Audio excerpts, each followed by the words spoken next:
কালো জাদু বা অন্ধকার জাদু হলো এমন এক ধরনের চর্চা যা অন্যের অনিষ্ট সাধনে কিংবা নিজের স্বার্থ সিদ্ধির জন্যে ব্যবহার করা হয়ে থাকে।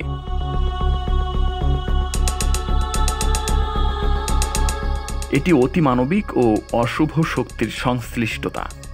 যারা কালো জাদু করে তাদের কালো জাদুকার বলা হয়। কালো জাদু ঐতিহ্যগতভাবে তথাকথিত অলৌকিক শক্তি বা মন্দ এবং স্বার্থপর উদ্দেশ্যের জন্য ব্যবহার করা হয়ে থাকে।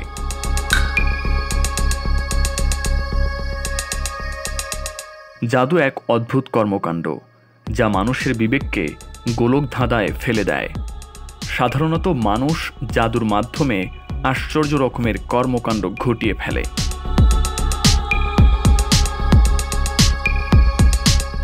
গোপন অদৃশ্য উপকরণকে কাজে লাগিয়ে অভিনব কারিশমা দেখানোকে জাদু বলে। জাদুবিদ্যা অর্জনের জন্য অদৃশ্য উপকরণ বলতে গ্রহ নক্ষত্র, জিন শয়তানের সহায়তা লাভ করতে কুফরি, শিরকি ও পাপাচারকে অবলম্বন করা, যার মাধ্যমে অদৃশ্যভাবে মানুষের ক্ষতি সাধন করা হয়।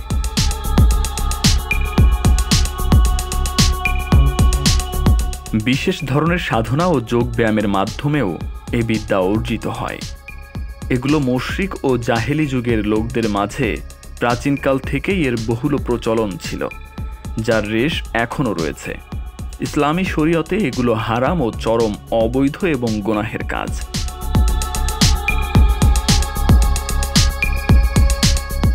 জাদু একটি কুফরি ও ধ্বংসের কাজ। কবিরা গুনার মধ্যে জাদু অন্যতম। জাদুর কারণে মানুষের নেক আমলগুলো ধ্বংস হয়ে যায়। জাদুকরদের জন্য পরকালে কোনো অংশ নেই বলে কুরআনুল কারিমে মহান আল্লাহ উল্লেখ করেছেন। এটি কবিরা গুনাহ। শয়তানের মূল মিশন হলো মানুষকে সত্য ও ন্যায়ের পথ থেকে দূরে সরিয়ে রাখা। শয়তান এ মিশন বাস্তবায়নে জাদুকে হাতিয়ার হিসেবে গ্রহণ করেছে। সে কারণেই কুরআন সুন্নায় জাদুকে কুফরি ও ধ্বংসকারী কাজ হিসেবে সাব্যস্ত এবং হারাম করা হয়েছে। প্রকৃতপক্ষে জাদু করা শয়তানের কাজ।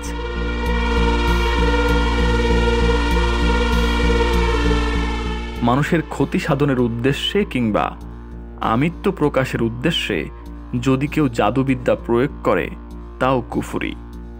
এর ভয়াবহতাও মারাত্মক। কুরআন এবং হাদিসে তা থেকে বিরত থাকতে জোরালো তাকিদ দেয়া হয়েছে।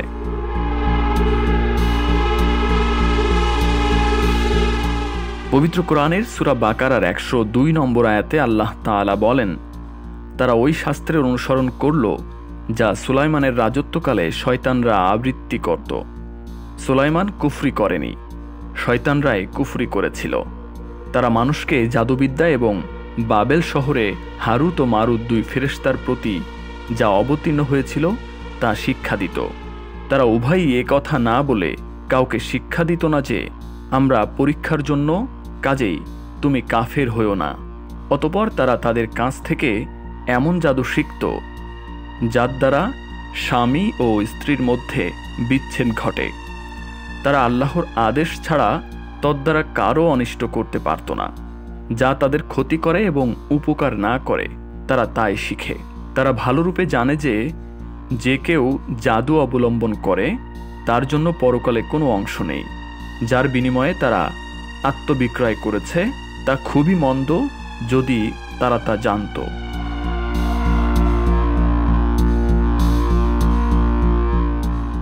হাদিসে প্রিয় নবী সাল্লাল্লাহু আলাইহি ওয়াসাল্লাম জাদু থেকে বিরত থাকতে বলেছেন। জাদুকে ধ্বংসকারী কাজসমূহের অন্তর্ভুক্ত করেছেন।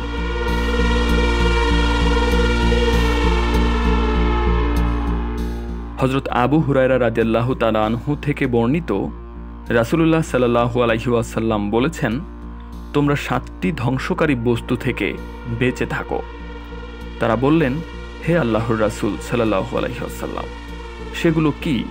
তিনি বললেন, আল্লাহর সাথে শরীক করা, জাদু করা, উপযুক্ত কারণ ছাড়া কাউকে হত্যা করা, আর আল্লাহ যা হারাম করেছেন তথা সুদ খাওয়া, ইয়াতিমের মাল খাওয়া, জিহাদের ময়দান থেকে পালায়ন করা এবং সতীসাধ্যী সরল মনা নারীদের প্রতি অপবাদ দেয়া।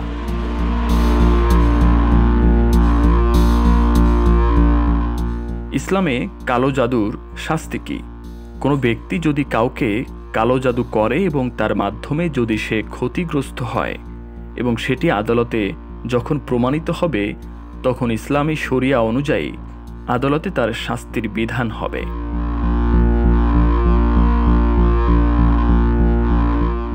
যতটুকু ক্ষতি করা হয়েছে ততটুকু ক্ষতিপূরণ তাকে অবশ্যই দিতে হবে এবং কোন পর্যায়ের ক্ষতি হয়েছে সেটি ইসলামী আদালতের বিচারক নির্ধারণ করে দেবেন।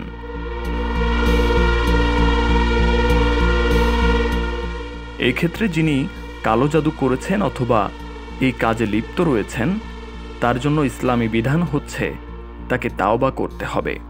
যদি সে এই কাজের জন্য তওবা না করে থাকে, তাহলে কুফরি করার কারণে ইসলামী শরিয়ার বিধান অনুযায়ী তাকে হত্যা করা হবে, তাকে হত্যাদণ্ড দেওয়া হবে। এটি ইসলামের একটি অপরিহার্য বিধান বা দণ্ডবিধি, যেটি ইসলাম এই অপরাধের জন্য নির্ধারণ করে দিয়েছে।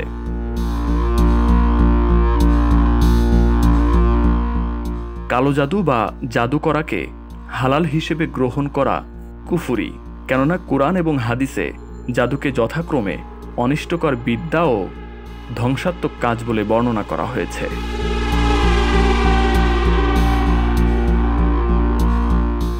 জাদুবিদ্যাকে হালাল মনে করার কোনো সম্ভাবনাই নেই, কেননা গণক, জ্যোতিষ বা জাদুবিদ্যা পারদর্শীদের ব্যাপারে রাসূলুল্লাহ সাল্লাল্লাহু আলাইহি ওয়াসাল্লাম কঠোর হুঁশিয়ারি ঘোষণা করেছেন।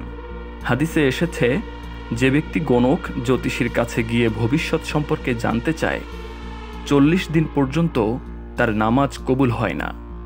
অন্য হাদিসে এসেছে, জ্যোতিষী হলো গণক আর গণক হলো জাদুকর।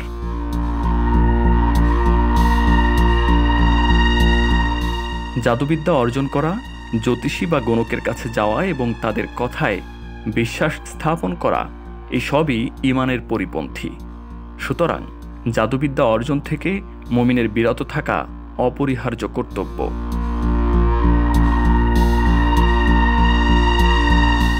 আল্লাহ তাআলা মুসলিম উম্মাহকে জাদুবিদ্যার ভয়াবহ ছোবল থেকে রক্ষা করুন। কুরআন হাদিসের আমলি জিন্দেগি যাপন করে খাঁটি মুমিন হওয়ার তৌফিক দান করুন। আমিন।